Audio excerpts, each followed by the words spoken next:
Saudi Iran এক হলে কি জন্ম নিবে মুসলিম ন্যাটো? বিশ্ব রাজনীতির মানচিত্র কি বদলাতে চলছে?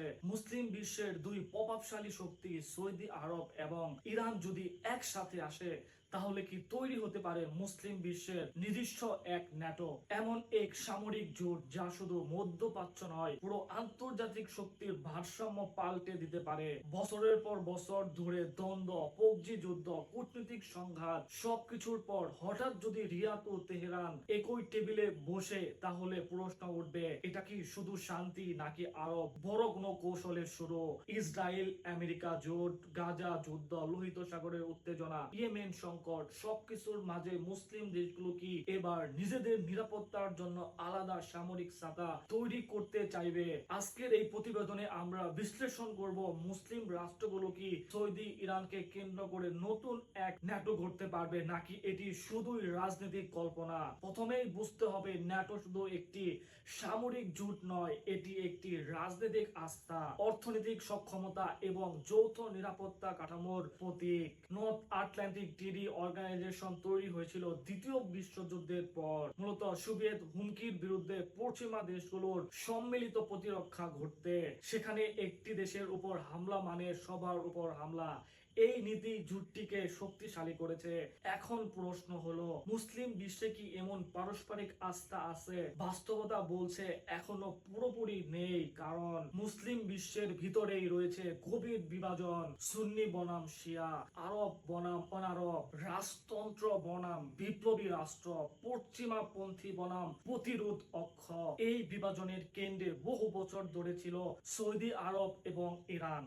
সৌদি নিজেকে সুন্নি মুসলিম বিশ্বের নেতৃত্বের দাবিদার মনে করেন, অন্যদিকে ইরান নিজেকে প্রতিরোধের অক্ষ এর প্রধান শক্তি হিসাবে তুলে ধরে। সিরিয়া, ইয়েমেন, লেবানন, ইরাক, প্রায় সব জায়গাতেই এই দুই শক্তির পরোক্ষ সংঘর্ষ দেখা গেছে। কিন্তু সাম্প্রতিক বছরগুলোতে পরিস্থিতি বদলাতে শুরু করে। বিশেষ করে চায়না এর মধ্যস্থতায় সৌদি ইরান কূটনৈতিক সম্পর্ক পূর্ণ স্থাপন বিশ্ব রাজনীতিতে বড় বার্তা দেয়। প্রতিদ্বন্দ্বিতা থেকে সহযোগিতার পথে হাঁটার সম্ভাবনা তৈরি হয়েছে।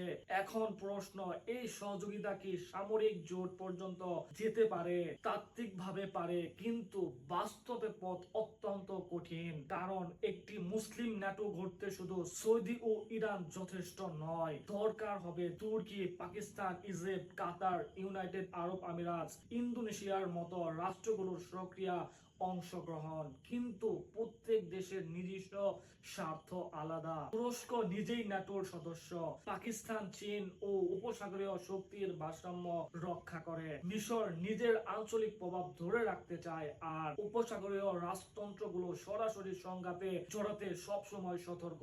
অতঃপর আসে সবচেয়ে বড় প্রশ্ন, এই জোটের লক্ষ্য কি হবে? ইসরায়েলকে প্রতিরোধ, আমেরিকার এর প্রভাব কমানো, নাকি শুধু অভ্যন্তরীণ নিরাপত্তা ও সন্ত্রাস বিরোধী সমন্বয়? লক্ষ্য যদি পরিষ্কার না হয় তাহলে জোট দীর্ঘস্থায়ী হয় না।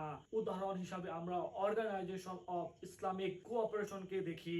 57টি মুসলিম দেশের এই বৃহৎ সংগঠন শুধু গঠন বহু দশক ধরে আছে, কিন্তু বাস্তব সামরিক শক্তি বাধ্যতামূলক নিরাপত্তা কাঠামো গড়তে পারেনি, কারণ রাজনৈতিক ঐক্যের অভাব। তবে সাম্প্রতিক গাজা যুদ্ধ মুসলিম বিশ্বের নতুন আবেগ তৈরি করেছে। প্যালেস্তাইন প্রশ্নে সাধারণ মানুষের ক্ষোভ, ইসরায়েল বিরোধী মনোভাব এবং পশ্চিমা শক্তির দৈত্য নীতির অভিযোগ, এসব অনেক রাষ্ট্রকে নতুন ভাবে ভাবতে বাধ্য করেছে। বিশেষ করে যখন মানুষ প্রশ্ন তোলে, কেন মুসলিম দেশগুলো অর্থনৈতিক ভাবে শক্তিশালী হয়েও নিরাপত্তা ও প্রতিরক্ষা এতটা বিভক্ত? কেন তেল আছে, সম্পদ আছে, সেনাবাহিনী আছে, তবু সম্মিলিত প্রতিরোধ নেই? সৌদি আরব অর্থনৈতিক ভাবে বিশাল শক্তি, ইরান সামরিক কৌশল ও আঞ্চলিক নেটওয়ার্কের শক্তিশালী, তুর্কির রয়েছে শক্তিশালী প্রতিরক্ষা শিল্প, পাকিস্তান একটি পারমাণবিক শক্তিধর মুসলিম রাষ্ট্র।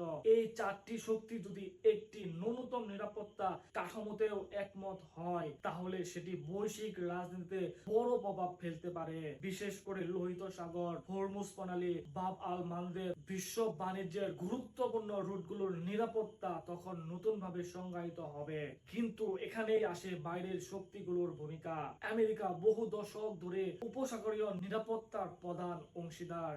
সৌদি আরবের নিরাপত্তা কাঠামো দীর্ঘদিন ধরে আমেরিকান প্রতিরক্ষা ব্যবস্থার সাথে যুক্ত। অন্যদিকে ইরান সরাসরি আমেরিকা বিরোধী অবস্থানে। এই দুই বিপরীত নিরাপত্তার দর্শনকে একই জোটে আনা সহজ নয়। এছাড়া ইসরায়েলও নিশ্চয় এমন কোন জোটকে কৌশলগতভাবে গুরুত্বের সাথে দেখবে।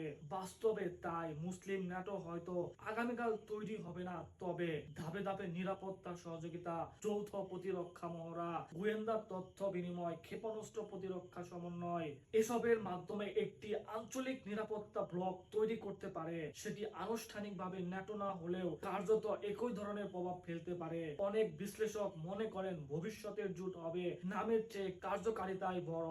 সব শেষে বলা যায়, মুসলিম রাষ্ট্রগুলো যদি সত্যি সৌদি ও ইরানকে কেন্দ্র করে একটি শক্তিশালী নিরাপত্তা জোট ঘটতে চায়, প্রথম শর্ত হবে বিশ্বাস, দ্বিতীয় শর্ত স্পষ্ট লক্ষ্য, তৃতীয় শর্ত বহিরাগত প্রভাবের বাইরে নিজেদের কৌশলগত সিদ্ধান্ত নেওয়ার সাহস। ইতিহাস বলে বিভক্ত শক্তি কখনোই দীর্ঘস্থায়ী প্রভাব তৈরি করতে পারে না, কিন্তু ঐক্যবদ্ধ শক্তি বিশ্ব মানচিত্র বদলে দিতে পারে। সুতরাং প্রশ্নটি শুধু মুসলিম ন্যাটো হবে কিনা, প্রশ্ন হলো মুসলিম বিশ্ব কি নিজেদের ভবিষ্যৎ নিজেরা নির্ধারণ করতে প্রস্তুত। সৌদি ও ইরান যদি সত্যি প্রতিদ্বন্দ্বিতা ছেড়ে কৌশলগত সহযোগিতায় সামনে যায়, তাহলে সেটি শুধু মধ্যপ্রাচ্যের নয়, পুরো বিশ্বের জন্য একটি নতুন অধ্যায়ের সূচনা হতে পারে।